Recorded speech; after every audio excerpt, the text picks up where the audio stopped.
Then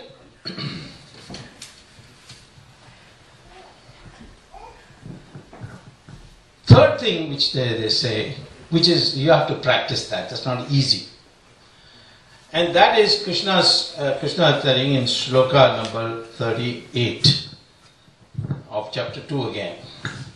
Chapter 2 and one other chapter, namely chapter 16 are very important.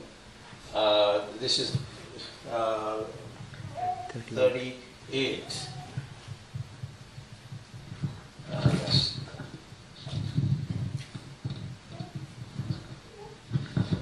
What it says is, because Sukadipye, Samaya Kritava, Lava, etc., etc.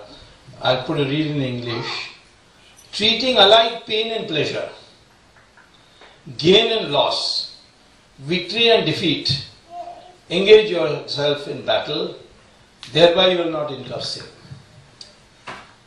Now that's not easy, but I have found in my life that if you don't get unduly excited by victory, if you are not unduly depressed by defeat,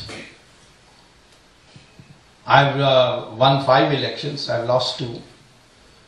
But the first time I lost, it was devastating because I had won 3 in a row and then lost 1.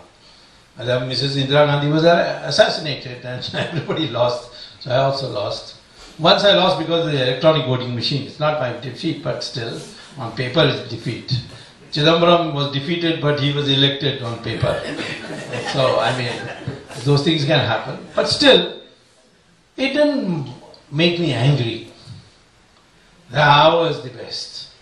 Nor when I won by the largest majority after the emergency. I won by the huge majority. I was assumed that if this present mood continues against corruption, next election I'll win by a huge majority again.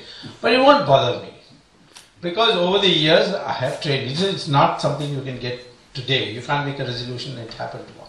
It takes time. But I can say 100% that stress is minimized if you can somehow moderate your reactions to defeat and victory, pain, pleasure, bad news, good news, these extreme opposites. And if you can do that, then stress will definitely be completely minimized. So many people ask me, what is it, how is it that you don't show any stress? Well, of course, jokingly I say I give stress to others, so nothing is left for me. But the fact is that over the years, thanks to Paramacharya, I mean, the great God in human form, I had the great privilege of being in frequent contact with him for 7 years, from 1977 to 1984, when he made an exception in my case and would give me instructions on politics and what you could do, what you couldn't do. In that process, the one thing he did kept saying, it doesn't matter what results come, you just keep on doing. Action is important. And not whether you have won, now you can rest and now say I've done all that I have to do. No, you just keep doing, keep doing.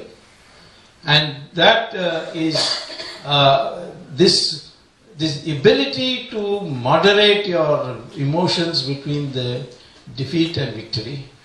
This is key to stress. I must tell you, stress is today becoming one of the biggest killers. And if you go back to 2007 Business Week, there's a whole 2-page article in Business Week, which I think now has been taken over by Bloomberg, I think. That I don't think it's called Business Week anymore. It's called Bloomberg's, or maybe it's still called Business Week, but it's owned by Bloomberg.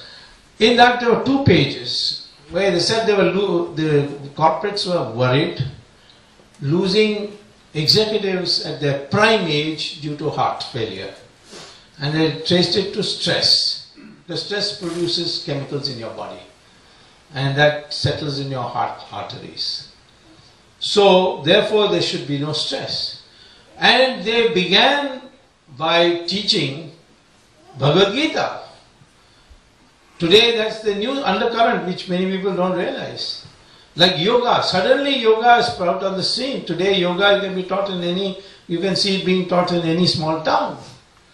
The next thing that will spread, I'm telling you, in another 10 years will be Sanskrit. Because Bush had already seen that and he had announced the special scholarships, because artificial intelligence, it has been decided, will be conducted, the research will be conducted in Sanskrit. The storage of knowledge will be in Sanskrit. So there are these things which we have, but we don't realize that we have these treasures. We have to use it. So I would say the thing that you must do this. There's a professor of Stanford recently who wrote a book called, her name is Carol Dweck, and she's written a book called Mindset. Which you can buy, you can get it, it's published by Random House, in which she classifies mindset into two types, fixed and growth mindsets. And she says the successful people, ultimately successful people in society are those who have growth mindsets and not those who have fixed mindsets. For instance, if you take the view that I have my limits, I fail because I'm a failure, then you have a fixed mindset. If you have a growth mindset, you will say, well, I failed, but that means I have not been able to exercise my full potential, and hence I would now try again. Now, if I fail, the Gita has already said it in all this in a number of shlokas in chapter 16. If you read chapter 16, I think fully, you will be able to get let me see if I can read one or two for chapter 16. Fearlessness, purity of mind, steadfastness. This is the first sloka of chapter 16. Fearlessness, purity of mind, steadfastness in knowledge, yoga, charity, control of senses, sacrifice, spiritual study, austerity, straightforwardness, etc. Then it goes on other qualities, non-injury, truth, absence of anger, serenity, absence of vilification, modesty, absence of fickleness. Fickleness is something which we all abhor. Once there was a well-known politician many years ago called Pratap Singh Karon. He got a degree from Berkeley, went back and became Chief Minister of Punjab. So one day he was speeding along on the road from Delhi to Chandigarh, and with a friend of his, and one hen came across the road and stopped in the middle, and the car killed it. So the other fellow was a bit religious type. He said, Mama, we have committed sin, the driver could have gone slow, and so on and so forth. So Pratap Singh said, no, speed did not kill the hen. It was the hen's confusion whether to go forward or backward. That killed it. Because it stood the ground there, not knowing whether to go forward or backward. So it is the indecision which kills. And that is one thing that comes out. So I would say, go on reading chapter Singh, and I would urge you, slowly read all of this chapter 16, and you will get all the qualities you need to get rid of stress. So that brings me to the main point. Stress arises out of what? It arises out of anxiety. Anxiety about things which are not in your control. Suppose I start off from my house, I got a very important appointment, maybe I'm going to get a top job and I'm being interviewed for it. I start off and there's a big traffic jam. And the time fixed for the appointment, I cannot meet. So in this country, appointments and punctuality is very, very important. So you start fretting, but you can't do anything. It's not your fault. Now what happens is that if you took a positive attitude, maybe this is for your good. I know one friend who fretted for 2 days because in a traffic jam he could not keep an appointment and lost a big contract. 2 days later, he got even bigger contract,